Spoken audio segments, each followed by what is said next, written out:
Salut, salut, bonsoir, bonsoir, bonjour. C'est Congo News 24. Nous sommes encore aujourd'hui pour vous présenter cette émission sur notre beau pays, la RDC. Comme d'habitude, avant de commencer, nous disons merci à Dieu, nous disons merci à nos chers abonnés et téléspectateurs qui nous suivent partout dans le monde et en RDC. Au sommaire, le CLC reprogramme sa marche pour Kinshasa le 21 octobre et le reste de la RDC le 19 octobre. Bandeko. Marche oyekozala ya catholique va changer tezala lundi pour la Kinshasa et puis samedi ezala pour la RDC. Alors bandeko, chers téléspectateurs, on va développer cela dans notre émission. Toko développons l'émission na biso. Si elle s'accouta na kina gouverneur ya villa Kinshasa, alo bashina ki date. Alo bandeko. Ils ont décidé, les CLC, ils ont décidé de marcher contre la corruption et l'impunité. Balobi ba ko marché pour 15 millions et puis ba sengi président ya cour constitutionnelle n'équipe ne mouvement ba démissionner. Tout développement en émission. Et puis tout le lutte contre la pauvreté. Chers téléspectateurs, ba sala ki président surprise moko ko sakana. La lutte contre la pauvreté.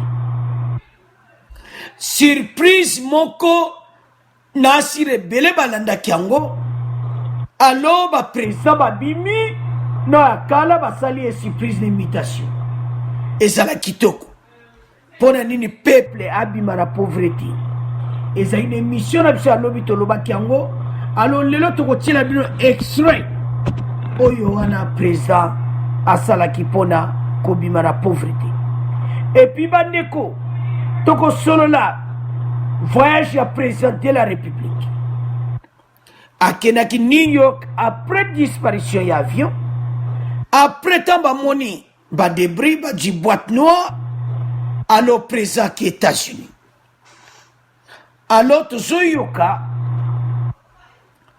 que des soupçons ou elobami parce que ben en soupçon et officialité était présent à Képe na boîte noire dans la voyage aux États-Unis.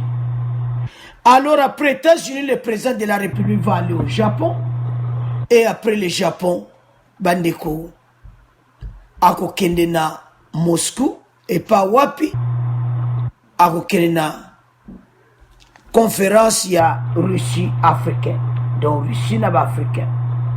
Alors bandeko, commençons avec le premier point. La marche des CLC en RDC. Alors, chers téléspectateurs, commençons avec le premier point. Le comité laïque de coordination reprogramme sa marche et n'aura plus lieu le 19 octobre à Kinshasa, mais 2 jours plus tard, le 21 du même mois.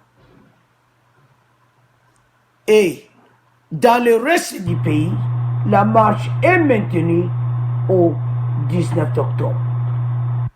Chers téléspectateurs, marche à Kinshasa comme lundi, et puis reste à EDC, ils ont maintenu samedi. Dans la province, alors catholique a décidé, et puis tu retiens un extrait, message à catholique, ndenge marche en Wekozan. Beaucoup landa bandeko biso toyaka toujours na ba preuve. Cette marche s'organise contre la corruption, l'impunité, l'impuissance de la justice. Balobi marche kozala pour la corruption, impuissance, la justice. Et puis les CSC remercient les partis politiques, mouvements citoyens, et autres organisations de la société civile qui sont prononcées en faveur de cette marche.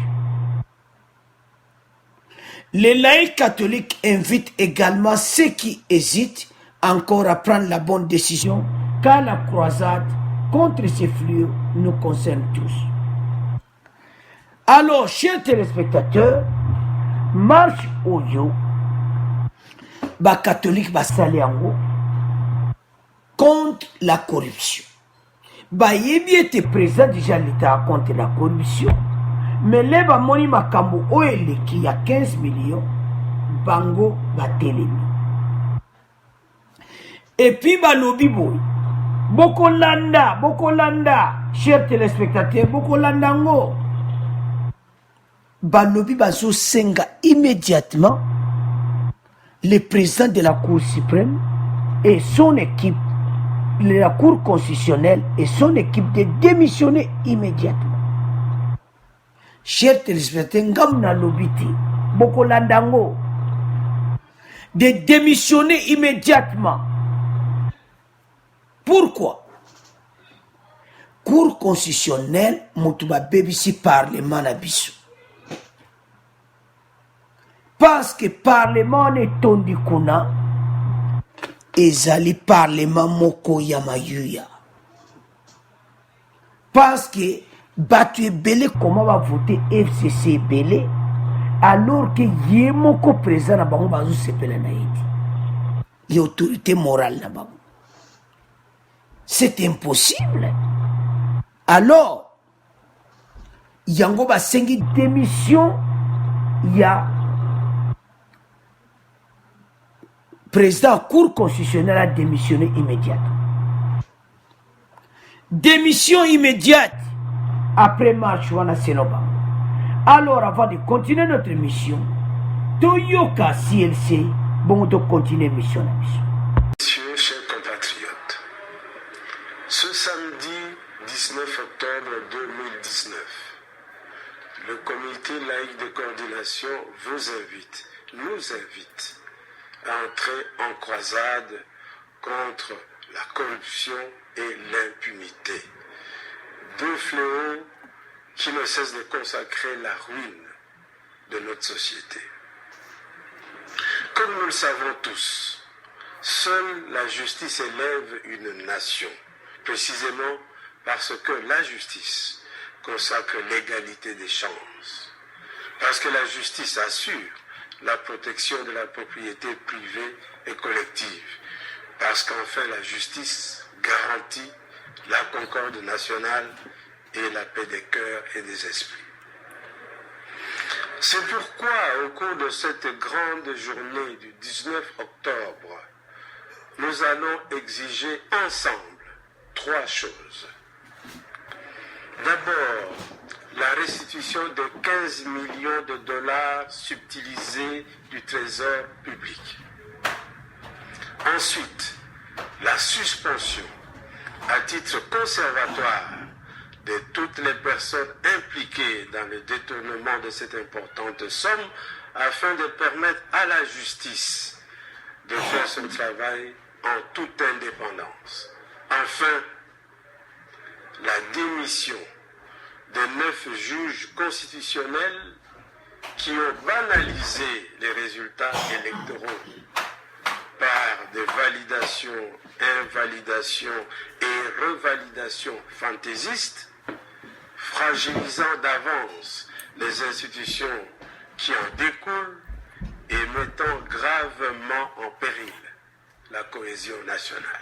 Mais cette marche se veut surtout et avant tout non violente. Faisons du présent exercice, chers compatriotes, l'expression de l'utilisation responsable de notre liberté pour construire une société dans laquelle il fait bon vivre. Voilà pourquoi nous invitons tous et chacun à n'accepter aucune forme de violence et à ne répondre à aucune provocation d'où qu'elle vienne. Pas de pneus brûlés, pas de jets de pierre et autres projectiles, pas d'actes de vandalisme ni d'excès de zèle inutile. Chers compatriotes, mesdames et messieurs, à partir de ce samedi 19 octobre, préparons-nous à vivre une croisade qui pourrait être longue.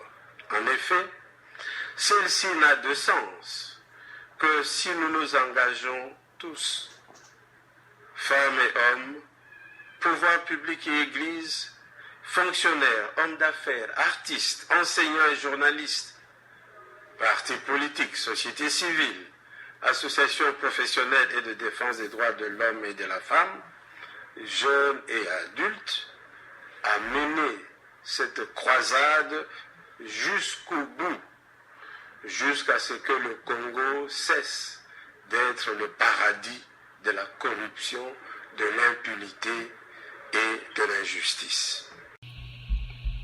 Alors, chers téléspectateurs, Tolandi catholique, Tolandi nyonso ba balobi pona journée wana.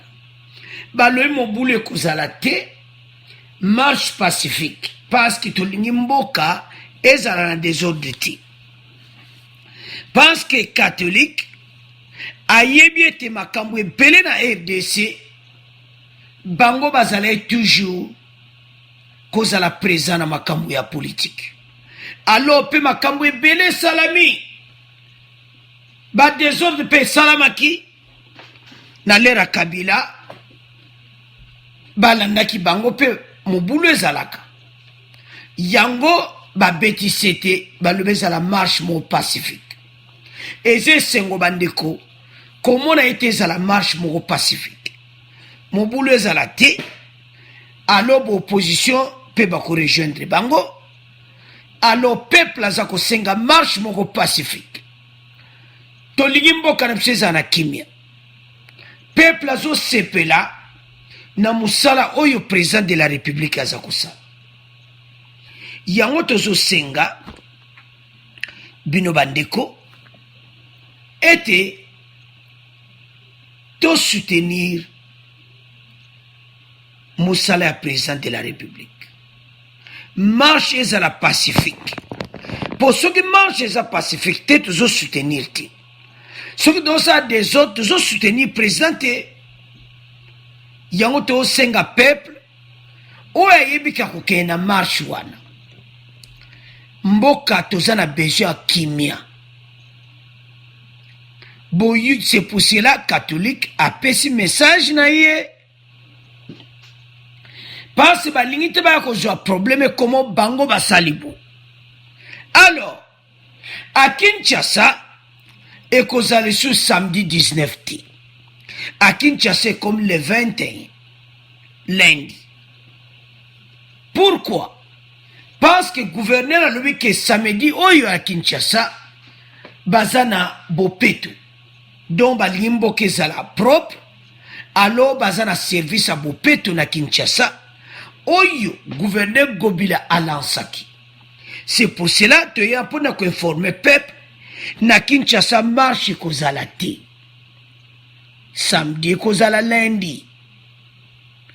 Alors lundi passe batwa ke misala alors désordre ezala te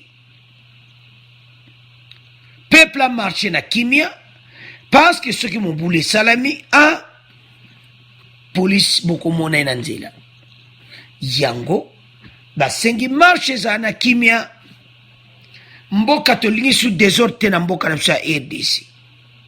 Alors bandeko vous de commenter pour le premier point to comment le Canada deuxième point bandeko oya lutte contre la pauvreté oyo président alekaki pe boko mona ba surprise vidéo bandeko. Alors to komi to le Canada point na biso ya mibali la lutte contre la pauvreté bandeko nde bomo na photo wana do ba président kala Kasavubu azawana, Moussa azawana, et puis Kabila azawana. Kabila bozo monika na kwe kuna.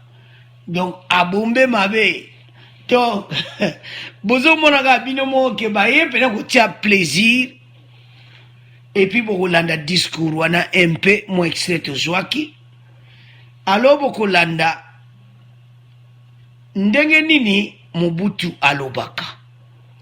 Yango peuple congolais en tout cas akansaka Mobutu mi na ba circonstance aboy. Et puis Fachi sali et plaisir. Tanga yoki mungonga Mobutu, président Fachi sali et vmesengu. Et puis oyoka peuple ne baza kuganga. Fachi be tout ça bazo ganga. Boko yoka. Alors, et ça dans la joie acclamation ana était peuple congolais basé sikamoko balingi babima na pauvreté. Alors sans commentaire, Tolanda extrait ya Mobutu, bongo to continuer émission na biso.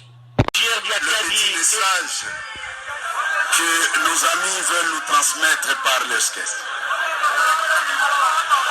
Bamama, batata, bandeko ya munga fula, topesi bino mbote mingi. Nakanisa bokokamwa komona bakonzi ya kala o baleka basepi baye koapuye ide ya mokonzi ya mboka Félix Antoine Tshilombo na ntina etali lutte contre la pauvreté. Nakanisa biso banso ndenge tozali awa moto alingaka pauvreté na bomoi azali te ezali te. Oyo babengi na lingala ya lima ebe bobola. Na yango présidence ya république ezwi mikano mpona kopundisa ebe bobola. Tokopundisa yango ndenge nini? Tokopundisa yango elongo na mokonzi ya mboka na kosala kebe mosala. Ezali boye te. Wene kaka ndenge nalobelaki bino ntango nazalaka président ya Zaïre que le président de la République n'est pas un magicien, seul ne peut rien faire, mais avec l'appui de tout de son peuple, il peut tout. Peuple yango nani lelo ezali peuple congolais biso nyonso sima ya mokonzi ya mboka Félix Antoine Tshilombo po tokundisa bobola ezali boye te.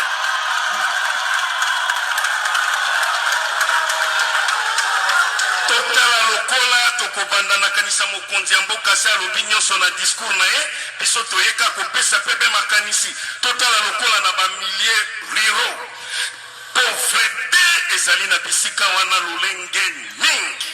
Na yango présidence ya république na programme na ye ezali pe programme ya biso population po lelo mpe tokoma ebe population lokola bino ezali boye te. Na yango na bamilie riro présidence ya république ezwi mikano ya kotonga bandako oyo elongo bani ya kitoko, kotonga banzela, kokotisa mai ya malonga, courant ya malonga, ebe kotonga banzela ya kitoko po ete na bahopito baekole population wana evivre na lolenge ya malamu. Likambo boye ezali mabe to malamu? Maboko ebe mpo na présidence ya république. Nene na suki wana te na kolandana na maloba ya lisukulu ya mokonzi na ntina etali lutte contre la pauvreté tokokende mpe na makambo ya bilanga. Mokonzi ya mboka alingi bana ya mboka balia bileyo esengeli. Omoni tolie biliele ya mingi ememeli biso bokono yango mpe mokonzi abosani te azwi conseiller na ya charge ya lutte ya couverture de la maladie universelle Dr Roger Kamba po mokonzi ayebi ete bano baliaki biliele bile ezalaki ya malamu te mpo na bokolongo na nzoto esengeli bazwa mpe so ya malonga. Yango lelo azwi baprécaution esengeli biso nyonso tosala bilanga na baintérieur kotonga kosala bilanga. Présidence ya république kotia mabongisi mpona kosoutenir mosala wana ya bilanga. Nazalaki na tombe na nga na Maroc nalandaki mokonzi ya mboka na Nations Unies. Nene nalandaki mokonzi ya mboka na tribune ya Nations Unies alobelaki mabele ya République démocratique du Congo ekonese pe 2 milliards de personnes. Ezali boye te. Elingi koloba soki tomipesi na mosala ya bilanga ekoloba ete tokolia biloko elongo bani tokokonsome biloko ya bakongole biso moko na esika tolia ebe bilialia ezali boye te na yango maboko mpona présidence ya république na yango tosuki awa oyo ezali groupe cohésion nationale tosala yango na 2014 groupe cohésion nationale des artistes sozi et imitateurs toimitaka bakonzi oyo baleka na oyo bazali na yango tokosenga pardon na mokonzi ya mboka soki omoni sozi no te ebe abeli ebe maladi donc sante ezali malamu te mokonzi olimbisa me yeba ete sozi na yo mpe ebe tozali ebe na ye mokonzi na yango na profite naloba na mokonzi ya mboka boye tosalaki yango mpo na vision ete bakonzi na biso bazala na bomoko mpo mboka ekende be liboso tomoni vision yango eboti mbuma président Félix Antoine Tshilombo na partenaire na ye Joseph Kabila Kabange basali coalition mabeto malamu na yango mokonzi ya mboka nyenye mokonzi ya mboka tobondeli yo na partenaire na oyo ide euti epa na biso bofuta biso droit d'auteur po soki bofuti biso droit d'auteur ekosunga biso mpe biso tolonga pauvreté mpo tolongwa bapieton tosomba ebe mituka mabeto malamu vraiment merci merci merci merci merci merci Excellence Monsieur le Président de la République, distinguée Première Dame, Mesdames, Messieurs, distingués invités, au nom de Son Excellence, Monsieur Félix Antoine Tshisekedi Tshilombo,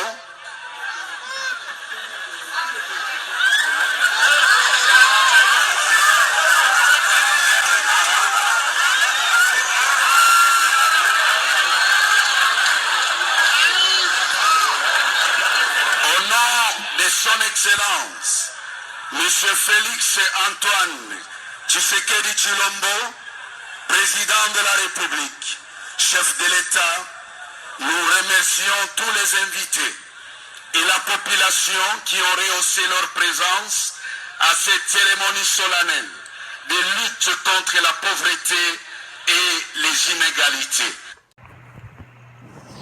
Allô Bandeko, chers téléspectateurs, nous avons suivi cet extrait.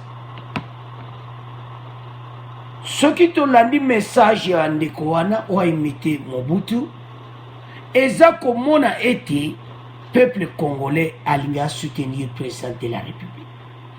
Peuple congolais a zane sengo ya direction mbokezo kende. Si ko yo mutu ozo comprendre te za la capacité.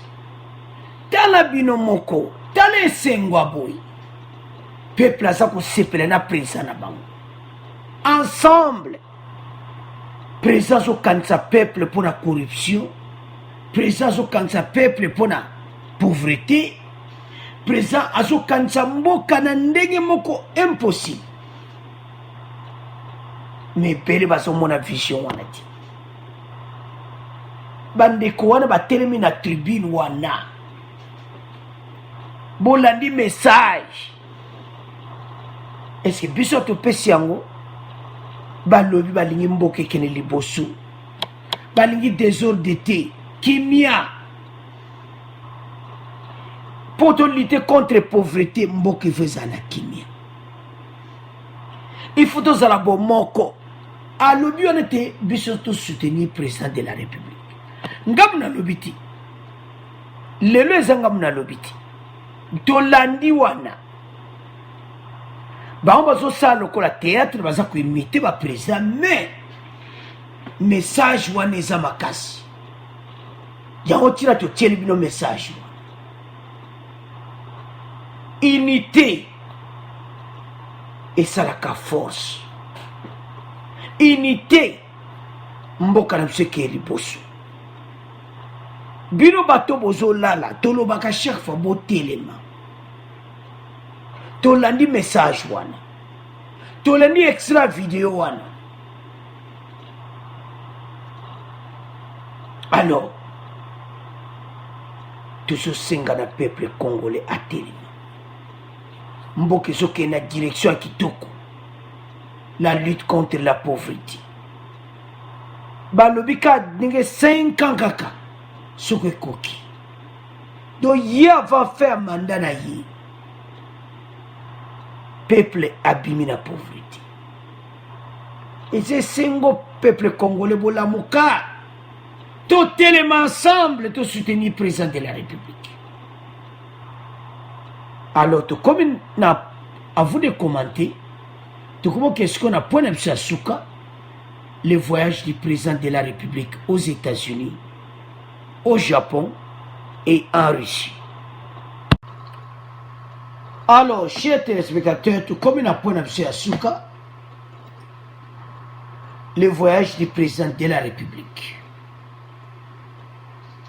Le chef de l'État congolais a quitté Kinshasa mercredi après-midi pour une visite privée aux États-Unis. Après, Félix Tshisekedi ira au Japon à l'intronisation de l'empereur, qu'il avait invité personnellement lors de son dernier passage à Yokohama au sommet de la Tissa. Selon sa porte-parole adjointe Tina Salama, le président de la République se rendra ensuite en Russie du 22 au 24 octobre pour participer au sommet Russie-Afrique. Alors, chers téléspectateurs, le président de la République a quitté Kinshasa pour les États-Unis, voyage privé. Eza Moboulou, kaka après makambo avion wana, président de la République à les États-Unis, lui voyage privé. Alors, selon les informations, la boîte noire est trouvée, donc j'espère qu'il y a quelqu'un Nayango. Comme aux États-Unis, comme ça, expert américain, la boîte noire, on a passé au Nibazala Kiwana, au Nimutubae Kosunga, qu'on levait ma corps dans quatre avions au Yokoeki. Alors, présent pour le moment à Kenya, États-Unis. Balobi est un voyage privé. Point d'interrogation. Est-ce que Bakoko voyager dans la boîte noire? À vous de commenter. Ceux qui vont voyager dans la boîte noire, où il y a vu Koyaki. Ceux qui vont se qu'elle à vous de commenter. Parce que pour le moment, donc enquête est continue. Il y a ici peuple à kimia. Alors, on a commenté mingi parce que le but officiellement teke à Kenakinango. Mais, sous information, M. Zobimake, il y a un photopé, ça peuple toujours un message à solo. Les ont dit que le président a voyagé, doit voyager dans la boîte noire. Mais il y a que le voyage privé aux États-Unis. Donc c'était hier à Zantjana, États-Unis. Alors, wana moi to commenter pena mingizati parce que le voyage privé. Alors, tu as un point d'interrogation, est-ce qu'il y a une boîte noire ou tu as un abîme? Et puis après, wana présent au Kenya, Japon. Suivez, chers téléspectateurs, invitation officielle. Il y a empereur, il y a Japon. Le président Félix ira au Japon à l'intronisation de l'empereur, qu'il avait invité personnellement lors de son dernier voyage à Yokohama, au sommet de la Tissante. Vous voyez, au président qui est Yokohama, alors, l'empereur a invité qui? Yangwa Kena invitation. Après, wana a participé à sommet en Russie. Kuna na Russie, akokutana tête à tête avec Poutine ekoyinda Poutine ayebi ke aza mutu américain alors Poutine alinga atia mwa eloko mo boye wana alors ekoyinda epuis baaméricain basepelaka mpena te so mutu na mwa ake Russie alors wana totika wana bino bacommentaire président kokutana na Poutine tête à tête donc ekozala somo wana tokoreporte yango ndenge akutanaki na Trump siko akokutana na président ya Russie monsieur Poutine masolo ekoleka Congo News aza toujours à l'écoute akotiela bino. Alors chers téléspectateurs tokomi na fin émission na biso tokomi na résumé. Alors résumé na biso donc on a résumé ya lelo. Premier point tolobaki ete marche à CLC na Kinshasa ezali sous le 19 te comme lundi le 21. Mais na RDC mwekozala alors bolandaki message wana ya catholique ete marche ezala pacifique balingi mobulu te. Alors après wana tosolaki lutte contre la pauvreté bolandi discours ya ndeko naza komite Mobutu alobi bomoko to soutenir président de la République pour te lutte contre la pauvreté à la réussite. Et puis président Kenya États-Unis voyage privé yango bandeko baza kotuna ese président ndenge voyageur à Kenya boîte noire à vous de commenter. Il y a boîte noire ou avion koyaki à vous de commenter. Et puis après wana président akokende na Japon pe na Russie. Abonnez massivement. Merci Nande Bolandi Bisso. Au revoir, à la prochaine.